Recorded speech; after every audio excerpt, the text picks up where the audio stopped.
Hi, I want to talk about the exploitation movie Stunt Rock. It's from 1978. I'm really into the exploitation genre. These are the Australian exploitation movies from the 1970s and 1980s. To learn more, check out this brilliant documentary called Not Quite Hollywood. I'd never seen Stunt Rock before, but I had seen director Brian Trenchard Smith's The Man from Hong Kong, Death Cheaters, and Dead End Drive-In. So I took a punt and bought Stunt Rock. I'm glad I did. This film is unusually entertaining. Stunt Rock is built around stuntman Grant Page and heavy metal rock band Sorcery. The plot is so flimsy as to barely have one. That is not necessarily a bad thing. Does life have a plot? That is something we can all debate. One of my favourite movie genres is mumblecore. And these films meander without an obvious story goal, yet they often deliver satisfying experiences. So Stunt Rock has no real story, no characterization, but has some of the good stuff: friendship, a budding romance, and adventure. Grant Page is the focus of the movie. He's a legendary Australian stuntman and plays a version of himself. Grant Page is filming in Australia when he's hired to work on a TV show in Hollywood. When he lands in Los Angeles, he's picked up by a cousin who is in the band Sorcery, who are rehearsing in advance of some impending gigs. Stunt Rock is about a burgeoning friendship between a stuntman, a rock band, an actress, and a journalist. This friendship is presented in a collage of amazing stunt work and vivid concert performances. Sorcery aren't just musicians, they are also magicians, an unusual combo. Their live set is astonishing and theatrical.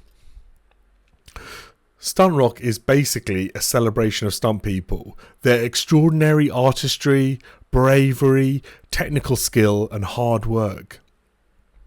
And in particular, the movie is a showcase for the skills of Grant Page.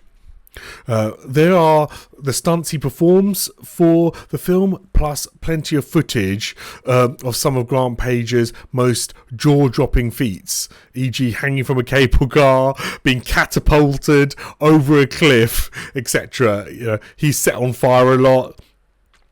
His climbing and vehicle prowess must be seen to be believed.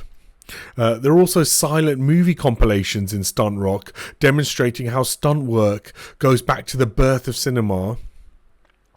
The creative team also includes some clips from the 1974 version of Gone in 60 Seconds, which is far superior to the 2000 version starring Nick Cage. I highly recommend the 1974 version. It's one of the best car chase movies of all time. Stunt Rock has no villain or antagonist, which is so rare. Off the top of my head, I can think of only one film without a baddie, My Neighbor Totoro from director Hayao Miyazaki. Stunt Rock shouldn't work, but it does. Somehow all the disparate elements coalesce into something engaging and original. Each bit entertains until I found myself won over.